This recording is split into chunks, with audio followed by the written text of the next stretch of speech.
Salut à tous, et bienvenue sur la chaîne pour une nouvelle vidéo sur l'actualité du football. Aujourd'hui, on plonge dans un choc électrique de la Champions League entre le Paris Saint-Germain et Arsenal, dans une demi-finale allée qui a tenu toutes ses promesses. Qui a dominé? Qui a craqué? Et surtout, que faut-il retenir de cette première manche tendue? 2 semaines après une qualification spectaculaire contre Aston Villa, le PSG retrouvait les pelouses anglaises pour affronter Arsenal à l'Emirates Stadium. Une ambiance bouillante, un stade plein à craquer et des enjeux énormes. Luis Enrique, le coach parisien, avait sorti l'artillerie lourde, Marquinhos et William Pacho en défense centrale, Donnarumma dans les cages, Mendes et Hakimi sur les côtés. Au milieu, un trio technique composé de Vitinha, Joao Neves et Fabian Ruiz. Et en attaque, un mélange d'explosivité et de jeunesse, Désiré Doué, Ousmane Dembélé et Kvichak Kvaratskhelia. Dès les premières secondes, les Parisiens imposaient un rythme fou. Un démarrage tonitruant concrétisé dès la 4e minute. Sur une passe en retrait parfaitement dosée de Kvaratskhelia, Dembélé ajustait une frappe croisée en première intention. Un but imparable qui glaçait l'Émirate et donnait l'avantage au PSG. Paris ne comptait pas en rester là. À la 14e minute, Marquinhos, monté sur un corner, reprenait un centre d'Hakimi et forçait David Raya à une parade réflexe. Les Gunners s'étaient bousculés. Positionnés très haut, les hommes de Luis Enrique étouffaient leurs adversaires, récupéraient vite le ballon et enchaînaient les actions tranchantes.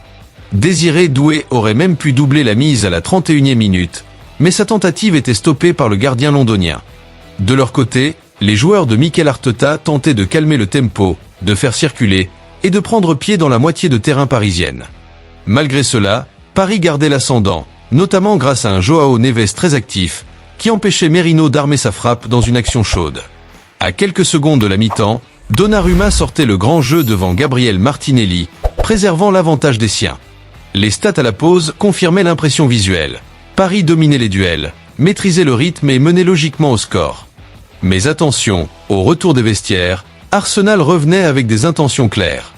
Dès la 47e minute, Merino pensait égaliser de la tête sur un coup franc de Declan Rice, mais le but était annulé pour une position de hors-jeu.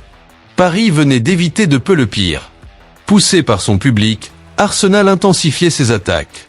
À la 56e minute, Trossard perçait la défense et décochait une frappe puissante. Mais une fois de plus, Donnarumma était décisif. Physiquement, les Parisiens commençaient à accuser le coup.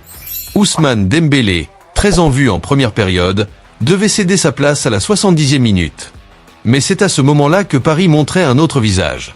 Celui d'une équipe solidaire, disciplinée et prête à souffrir ensemble.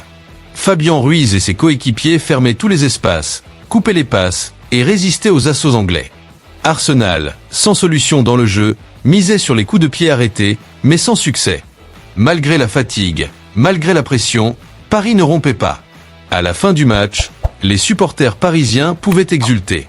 Ce succès 1-0 en terre anglaise, face à une équipe d'Arsenal invaincue à domicile en Ligue des Champions cette saison, avait des allures de coup de maître. Une victoire précieuse, un avantage léger mais symbolique avant le match retour au Parc des Princes prévu le 7 mai prochain. Mais pas le temps de souffler pour le PSG. Avant de retrouver les Gunners, les hommes de Luis Enrique devront encore gérer un déplacement en Ligue 1, à Strasbourg, pour continuer leur course au titre national.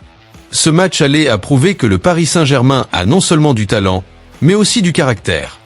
Une équipe capable de frapper fort dès l'entame, puis de tenir bon sous la pression. Reste maintenant à confirmer ce bel exploit à domicile.